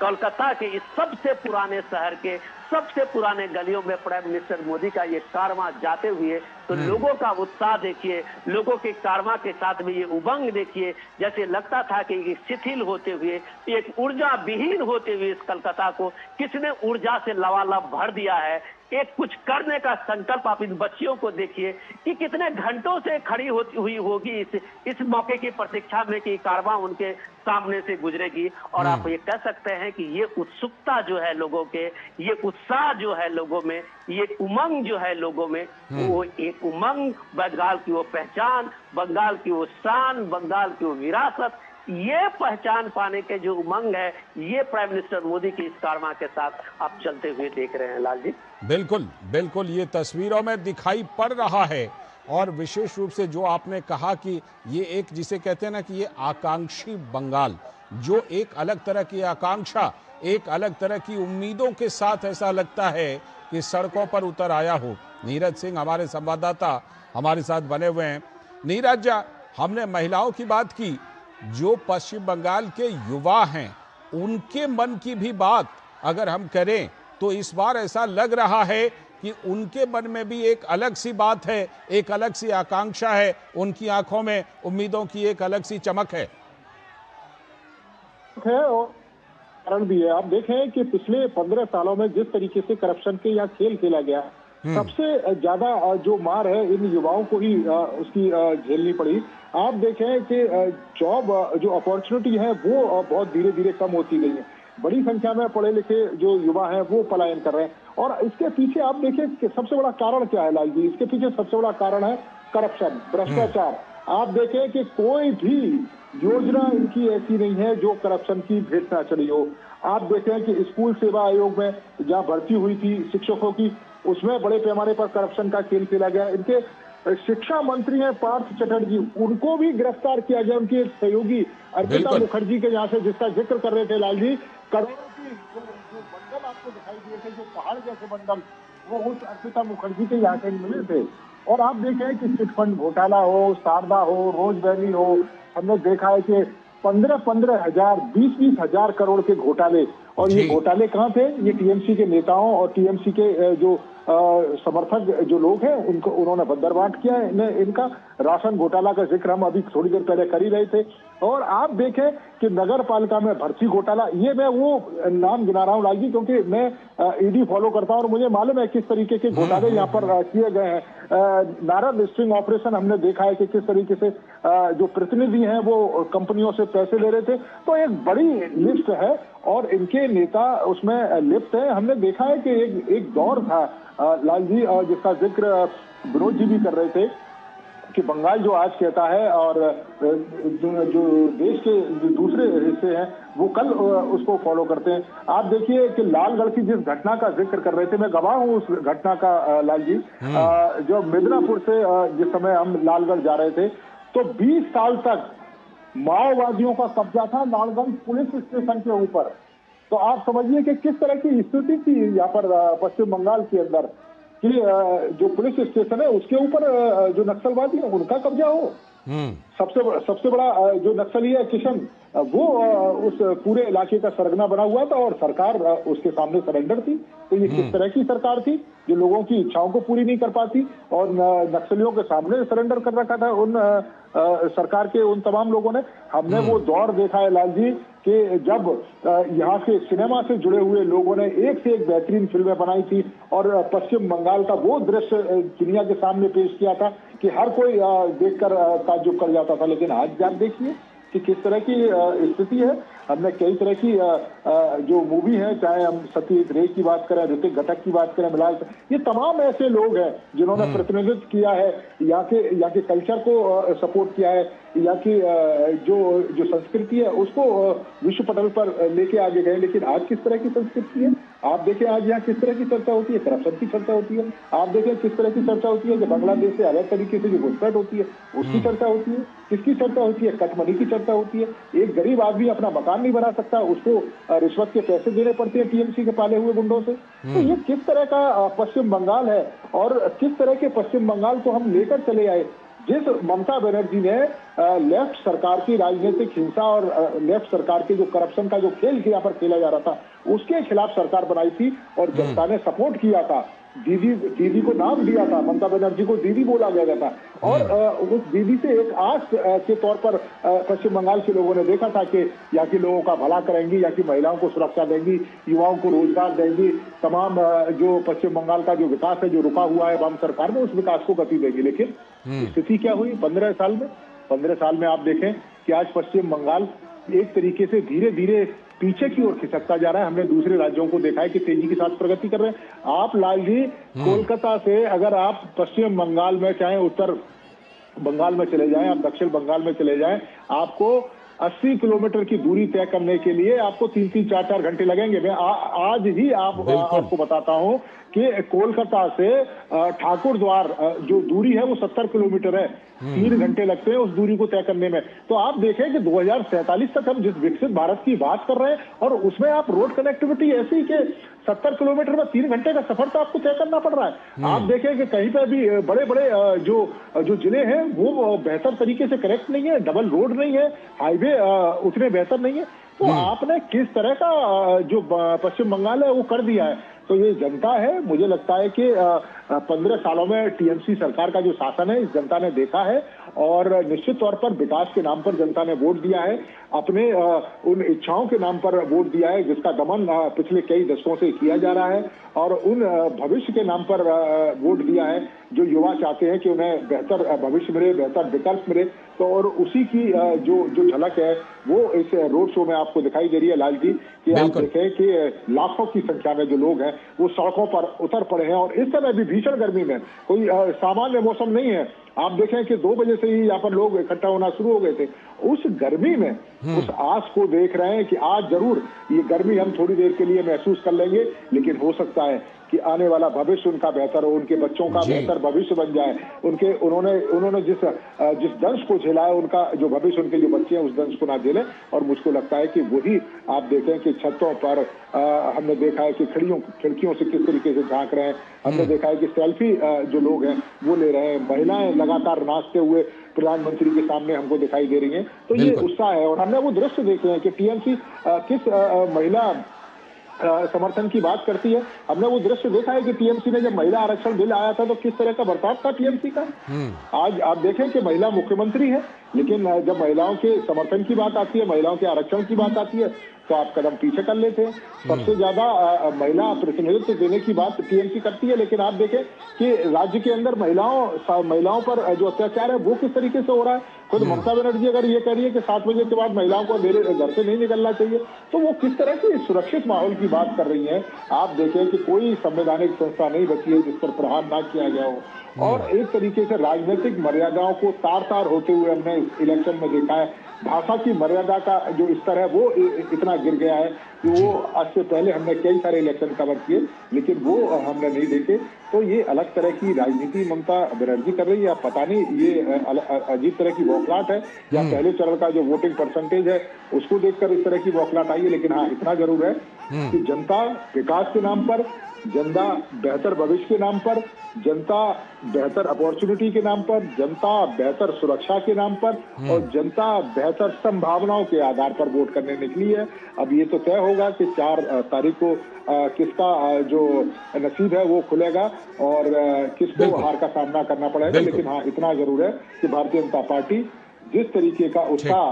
तमाम रोड शो और उनकी चुनावी सभा में मिल रहा है, तो उसको लेकर बेहद उत्साहित है। कहा जाता है कि युवा जो हैं और महिलाएं जो हैं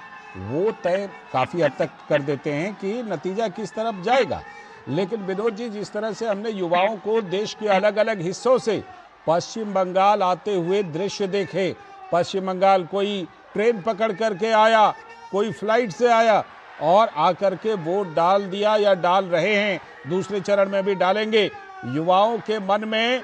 ये जो इस बार परिवर्तन दिखाई पड़ रहा है, इतना तो परिवर्तन दिखाई पड़ रहा है कि जो लोग वोट डालने नहीं आते थे वो भी इस बार वोट डालने के लिए आ रहे हैं। और क्या क्या युवाओं के मन में हो सकता है विनोद जी?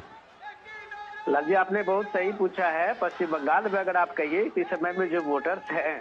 उसमें सबसे ज्यादा तादाद युवाओं की ही है। तो आप ये कह सकते हैं कि युवाओं की और आधी आबादी का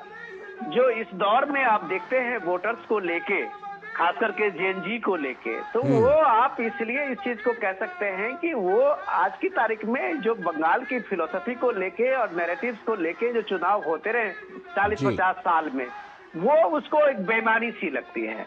उसे इस बात का एहसास है कि जिसके दिमाग में आज ममता बनर्जी का, देखिए जब हम लोग चर्चा कर रहे थे, नो डाउट कि उन्होंने बहुत संघर्ष किया है राजनीतिक जीवन में और उन्होंने एक मुकाम हासिल किया है, लेकिन 15 साल के इस बड़ी उपलब्धि में एक चीफ मिनिस्टर होने के बाद भी अगर उन्होंने बंगाल में कुछ लैंडमार्क नहीं दिया, कुछ उन्होंने बंगाल के साथ में प्रोग्रेस को नहीं जोड़ा, तो ये माना जाएगा कि बंगाल के साथ वो एक छलावा किया है। क्योंकि आपने सिर्फ बातें की लेकिन बंगाल को आपने दिया कुछ नहीं। और बंगाल को देने के लिए जब आप लास्ट मोमेंट में तैयार हुए तो आप बड़े बड़े नेशनल इंटरनेशनल आपने सबमिट किया, इंटरनेशनल ग्लोबल सबमिट किया,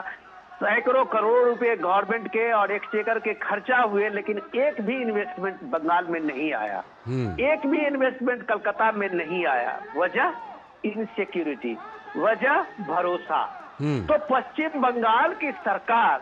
अगर इतने इन्वेस्टर समिट का लंदन से लेके और देश के अलग अलग हिस्सों में बड़े बड़े इन्वेस्टर समिट, सिंगापुर से लेके स्वीडन तक में अगर इतने बड़े समिट कराने के बाद भी अगर 1 करोड़ रुपए का कभी इन्वेस्टमेंट नहीं ले पाया, तो इसका मतलब है कि बंगाल को लेके इन्वेस्टर्स का कोई भरोसा नहीं था। तो अगर इतने सालों में अगर उसका भरोसा नहीं था, तो क्या आप यकीन करेंगे कि वहां लोगों का 15 साल के बाद भी ये भरोसा कायम रहेगा? ऐसा शायद नहीं होता है। ऐसा तब होता है जब उसको उसकी उम्मीदें ट्रांसलेट होते हुए दिखता है। लाल जी, प्राइम मिनिस्टर मोदी के लोकप्रियता में, सिर्फ लोकप्रियता में, ये रोड शो के फसाद में जब लोगों की ये भीड़ और ये ललक देखते हैं, उसमें काम भी बोलता है। ऐसा देश का कोई हिस्सा नहीं होगा जो इस डेवलपमेंट प्राइम मिनिस्टर मोदी के 11 साल में उससे अछूता होगा। ऐसा कोई लोग नहीं होगा गरीब तबके के सोशल वेलफेयर में कि मैं बात कर रहा हूं, जो किसी न किसी रूप में प्राइम मिनिस्टर के उस संकल्प से, सोशल वेलफेयर स्कीम से वो कनेक्ट नहीं होता होगा। तो ये चीजें जब लोगों ने बदलाव देखा है इसी पश्चिम बंगाल में, जब लोगों ने क्या पश्चिम बंगाल में जनधन योजना से वहाँ की महिलाएं जो है वो खाता खुलवा के अपने को बैंक में अकाउंट लेके मुख्यधारा में नहीं आई होगी। बेशक। इसी पश्चिम बंगाल में जब महिलाओं को जब स्वच्छ भारत अभियान में हर घर में शौचालय मिला, तो क्या ये 7 करोड़ के पॉपुलेशन में अगर ये 4 करोड़ के पॉपुलेशन को वहां परिवारों को जब ये शौचालय मिला, तो क्या उनको इज्जत घर नहीं मिला? इस तरह से अगर आप स्कीम को देखिए कि जो लाडली बहन योजना हो या जितनी आप बेटी बचाओ बेटी पढ़ाओ योजना हो, उस बेटी पढ़ाओ बेटी योजना में आपने देखा होगा कि किस तरह से मैल न्यूट्रिशन को लेके और जो काम हुआ रूरल इलाकों में जी, क्या उससे उस गरीब तबके के लोगों के बच्चियों को क्या उसका फायदा नहीं मिला होगा? आंगनबाड़ी योजना से लेके देखिए आशा की इसकी स्कीम में जो गर्ल्स चाइल्ड जो है उसके पोषण को लेके, उसके डेवलपमेंट को लेके, सुकन्या योजना तक का जो स्कीम थी, क्या उससे उसको फायदा नहीं मिला? तो मैं इसलिए कहता हूं कि लोगों में आप बहुत दिन तक एक कैरिस्मेटिक ये नहीं दिखा सकते सिर्फ स्लोगन से और नैरेटिव से। उसमें भरोसा तब होता है जब वो सामने में कुछ पाता है। लोगों को अगर इस बात को लगता है कि ये बिहार में चमत्कार कैसे हो रहा है, पश्चिम बंगाल के सबसे नजदीक का वो बिहार का इलाका में देखिए, तो ये चमत्कार लोगों ने जमीन पर देखा है। महिलाएं ने उस जमीन पे उस चमत्कार को देखा है और रियलिटी ग्राउंड जीरो का ये इम्पैक्ट है। अब इस इम्पैक्ट में जब ये देखते हैं कि एक भरोसे का, तो इसके भरोसे में ये है कि मोदी जो कहता है वो करता है। मोदी है तो मुमकिन है, ये बात का भरोसा जब बंगाल से के एक टूरिस्ट को जब पहलगांव में हमले में जिस तरह की निर्मम हत्या हुई थी लाल जी, तो भी लोगों ने कहा था मोदी है तो मुमकिन है, और तब लोगों ने देखा था कैसे ऑपरेशन सिंदूर हुआ था। हमने तब भी देखा था कि बंगाल में किस तरह से सिंदूर का वो एक खुशी और जश्न मनाते हुए महिलाओं का जो सिंदूर सबसे ज्यादा बंगाल की एक सबसे बड़ी अपनी एक पुरानी परंपरा और संस्कृति रही है। आज भी आप पश्चिम बंगाल में जाएंगे तो सिंदूर खेला उसका सबसे मशहूर है। दुर्गा पूजा में देखिए तो वो माँ शक्ति सबसे बड़ी बंगाल की आराध्या है। माँ काली के मंदिर से आप जो टंटनिया मंदिर से आप देख रहे थे, प्राइम मिनिस्टर ने इस यात्रा की शुरुआत की थी, वो वही बंगाल की शाश्वत और कलकत्ता की शाश्वत पहचान रही है। चाहे वो हुबली से लेके वहां जहां विवेकानंद का वो मठ देखिए, या जितने भी बंगाल के उस ऐतिहासिक दस्तावेज को देखिए, रामकृष्ण परमहंस से लेके, वो सब बंगाल की अपनी पहचान और अपनी ठाती रही है। बंगाल के एक शाश्वत जो पहचान था उसको बर्बाद आपने एक पॉलिटिकल नैरेटिव में किया है। तो आज आप देखिए कि बंगाल अपनी पहचान को खोते खोते किस तरह से खो दिया है। सिर्फ ये पॉलिटिकल नैरेटिव में बंगाल में न टैलेंट की कमी है, न इस युवाओं में जोश की कमी है, इस युवाओं में एक अपॉर्चुनिटी की कमी है। अगर ये अपॉर्चुनिटी की उम्मीद और इस संकल्प प्राइम मिनिस्टर की रोड शो के साथ में चलते हुए दिख रहा है इन बच्चियों के इस जोश में और हाथ में सबके साथ में वो सेल्फी के लिए जो ललक देख रहे हैं, ये उसके अपॉर्चुनिटी की ललक है। वो आज का भारत इन चीजों पे नहीं जाता कि कितने उद्योगपति हैं और कितने उसके साथ में धन है। आज का भारत इस बात के लिए ललक है, ये पश्चिम बंगाल के जो इस चीजों को लेके उद्योगपति और इनको लेके सारे लोगों को वहां से भगा दिया था। तो उसने देखा कि ये उद्योग के नहीं होने से लोगों की अपॉर्चुनिटी छीन गई, और ये फिलोसफी जो 30-32 साल तक कम्युनिस्ट ने रखा और इसी फिलोसफी को आगे बढ़ाते हुए टीएमसी ने रखा, इसने बंगाल को जर्जर बना दिया, बंगाल को गरीबी में धकेल दिया था। आज जब प्राइम मिनिस्टर मोदी ये कहते हैं कि अगर ये पश्चिम बंगाल में बीजेपी की सरकार होगी तो यहाँ इंडस्ट्री कॉरिडोर बनेगा, तो आप मानिए कि ये बीजेपी का सबसे बड़ा स्लोगन होगा कि अगर वहां इंडस्ट्री कॉरिडोर, अगर जो एग्रो बेस्ड इंडस्ट्री जो आप हमसे बेहतर जानते होंगे, आपका घर नजदीक में होगा, कभी जूट का सबसे बड़ा मिल पश्चिम बंगाल के इस कोलकाता रीजन में हुआ करता था। आपके पूर्णिया शहर से लेके और भागलपुर तक गंगा के इलाके में जितना जूट का ये खेती लोग करते थे, उसका सारा प्रोडक्शन वही होता था। आज न वो जूट के उत्पादन में किसान है, न वहाँ कोई जूट मिले हैं। आप वहाँ शुगर के इंडस्ट्री में देखिए कि बंगाल में किस तरह से शुगर का एक पूरा सा एक बेल्ट हुआ पड़ा हुआ था। आज न वहाँ चीनी मिले हैं, न कोई गन्ना का किसान है। तो ये सारी चीजें जो एग्रो इंडस्ट्री बेस्ड बंगाल में थी, उसको कभी कम्युनिस्ट ने यूनियन के नाम पर और उन सारे चीजों को बर्बाद किया। पश्चिम बंगाल में जब ममता की सरकार आई तो लोगों में ये उम्मीद जगी थी कि शायद वो कम से कम इंडस्ट्री जो उनके हर किसान का, किसान मजदूर का, उसको अपने खेती किसानी के बाद 4-6 महीने का मौका मिलता था, वो इंडस्ट्री में काम करता था। और पश्चिम बंगाल के लोग कभी पलायन नहीं करते, कभी कलकत्ता के लोगों को आप पलायन करते हुए नहीं देखे थे। आज जब इस युवाओं को चलते हुए इस भीड़ में आप देख रहे हैं तो ये अपॉर्चुनिटी की ललक है कि बंगाल में जो अपॉर्चुनिटी लाएगा, और वो पश्चिम बंगाल में कम्युनिस्टों को भी देख लिया, वो पश्चिम बंगाल में ममता को भी देख लिया। शायद इस बार जो ममता के पूरा पॉलिटिकल एजेंडा में कहने के लिए कुछ नहीं है बीजेपी की आलोचना करने के अलावा या मोदी को आलोचना करने के अलावा, तो शायद ये है कि लोग उनके किसी भी नैरेटिव पे आज विश्वास नहीं करता। आज युवाओं को अपॉर्चुनिटी चाहिए, और अगर ये मोदी, आज पीएम मोदी अगर ये भरोसा दिला रहे हैं तो आप देखिए ये कारवां, ये लोगों के कारवां की ये लंबी लंबी इंतजार की जो ये घड़ी है, आज जहां से ये कारवां गुजरती हुई दिख रही है और महिलाओं को जो आप जोश देख रहे हैं वो इसी का है कि उसे लगता है ये भय से, जो भरोसे का जो ये इनका एक स्लोगन है, उसमें इसे लगता है कि एक बदलाव बंगाल के सपने को पूरा करेगा, बंगाल को उसी समृद्धि के रास्ते पे लाएगा जो उसने कभी सोने की चिड़िया का, भारत का नाम अगर सुनते आप कभी होंगे तो उस सोने की चिड़िया में बंगाल ही था। उस सोने की चिड़िया में बंगाल का उद्योग था, बंगाल की वो खेतीबाड़ी थी, बंगाल की वो समृद्धि परंपरा थी, बंगाल का वो एजुकेशन हब था। इस बंगाल को जिसने भी लूटा है, मुझे लगता है कि वो समय आज लोगों का, जब देखिए आप महिलाओं को, बच्चों को, लड़कियों को किस तरह का वो उत्साह है, नौजवानों को, तो मुझे लगता है कि सबके अंदर में होता है लाल जी एक चीज के मन में कि वो भी मुख्य धारा में जुड़े, उनकी भी एक पहचान बने, उनकी भी एक शाश्वत संस्कृति जो है उसका भी देश में उसकी पहली पुरानी परंपरा और पुरानी चीजें जो है वो भी एक पहचान के रूप में शामिल हो। तो ये मुझे लगता है कि बंगाल की ये ललक और बच्चों की जो आप खुशी देखते हैं वो ये प्रसन्नता, वही संकल्प है, वही खुशी, वही उम्मीद की खुशी है लाल जी। बिल्कुल वही उम्मीद की खुशी है, उसी वैभव को वापस लाने की आकांक्षा है। नीरज, निश्चित रूप से बंगाल के युवा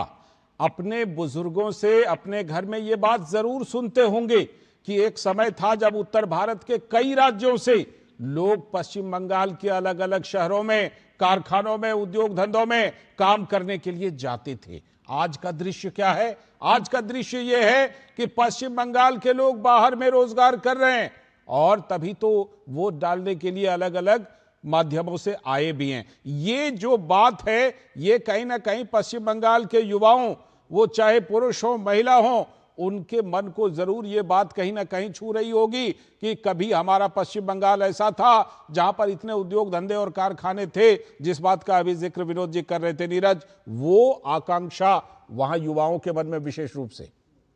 देखिए बिल्कुल दर्द होता होगा लाल जी, इसमें कोई दो राय नहीं है। जब पश्चिम बंगाल का युवा किसी दूसरे राज्य में जाके नौकरी करता होगा और जब वो नौकरी करते समय सोचता होगा कि हमारा जो राज्य है वो संसाधनों से भरा हुआ राज्य था, हमारा जो राज्य है जिसमें उद्योग धंधों की भरमार थी, मैनचेस्टर का जो नाम है वो दिया जाता था। हमने देखा था कि किस तरीके से यहाँ पर जो टेक्सटाइल इंडस्ट्री यहाँ पर थी, और विनोद जी जिस तरह का जिक्र कर रहे थे कि जो एग्रो जो सेक्टर था वो काफी आगे था, लेकिन आज आप देखिए किस तरह की स्थिति है। आप देखिए कि घर का खर्च चलाने के लिए उस युवा को अपने घर से दूर रहना पड़ रहा है, दूसरे स्टेट में जाकर नौकरी करनी पड़ रही है, उसके बुजुर्ग माता पिता को देखने वाला कोई नहीं है। ऊपर से हमने देखा है कि टीएमसी के उनके पाले हुए या उनके समर्थक में रहने वाले जो तमाम लोग हैं किस तरह का अत्याचार कर रहे हैं, महिलाओं को लेकर किस तरह के हालात हैं। तो जब वो दूसरे राज्य में नौकरी करता होगा तो उसको याद नहीं आती होगी कि उसके घर में उसकी माँ बैठी है, उसकी बहन बैठी है, कि किस तरह की स्थिति है, क्या शाम को वो घर पहुंची है कि नहीं पहुंची है। तो मुझको लगता है कि वही चीज, उसी चीज को लेकर देश के अलग अलग हिस्सों से बड़ी संख्या में जो लोग हैं वो हमने इस बार पश्चिम बंगाल में देखे हैं, एक आस के तौर पर देखे हैं। अब ये बदलाव कितना भारतीय जनता पार्टी के लिए रहेगा या कितना टीएमसी के लिए रहेगा ये तो वक्त बताएगा, लेकिन हाँ इतना जरूर है, ये लोकतंत्र के लिए अच्छी बात है कि लोग अपने अधिकारों का प्रयोग करने के लिए, अपने मन की बात और अपने सपनों को साकार करने के लिए देश के अलग अलग हिस्सों से आए। और मुझे लगता है कि जरूर टीस रहती होगी, और खास तौर से हो सकता है कि मेट्रो शहरों में नौकरी कर रहे हो तो उतना समय नहीं मिलता होगा, लेकिन जब ट्रेन से सफर करके आए होंगे या प्लेन से सफर करके आएंगे कुछ घंटे का, तो जरूर सोचते आए होंगे कि किस तरह का पश्चिम बंगाल था जिसका जिक्र हमारे बुजुर्ग लोग करते थे, माता पिता करते थे, और आज हम किस तरह के पश्चिम बंगाल को देख रहे हैं कि हमको पलायन देखना पड़ रहा है, हमको अत्याचार देखना पड़ रहा है। हमने वो दृश्य देखा था आरजीकर मेडिकल कॉलेज की, जब छात्रा के साथ अत्याचार किया गया था, उसको मार दिया गया, और उसके बाद जब पश्चिम बंगाल की महिलाएं सड़कों पर बैठी तो पुलिस का लाठीचार्ज भी देखा हमने वो भी देखा कि किस तरीके से मेडिकल कॉलेज के जो लोग इस पूरे कृत्य में शामिल थे उनके पक्ष में सरकारें खड़ी हो गई थी। संदेश खाली की महिलाओं का जिक्र किए बिना कहानी अधूरी रहती है। हमने उन महिलाओं की कहानियों को भी सुना है कि किस तरीके से टीएमसी के जो लोग थे उनके समर्थन में खड़े हो गए थे, जो संदेश खाली में महिलाओं के साथ अत्याचार कर रहे थे। तो ये दृश्य देखे हैं और मुझको लगता है कि एक अफसोस होगा यहाँ के लोगों को कि देश की आजादी में जिसने अग्रणी भूमिका निभाई है, यहाँ से रविन्द्रनाथ टैगोर, बंकिम चंद्र चटर्जी जैसे लोग निकले हैं, सुभाष चंद्र बोस जैसे लोगों ने नेतृत्व किया है, उस पश्चिम बंगाल की ऐसी स्थिति कि आज महिला सुरक्षा की बात हो रही है, उस पश्चिम बंगाल की ऐसी स्थिति जहां पर राजनीतिक द्वेष पाला जा रहा है, उस पश्चिम बंगाल की ऐसी स्थिति कि कोई पॉलिटिकल पार्टी का व्यक्ति अगर आपके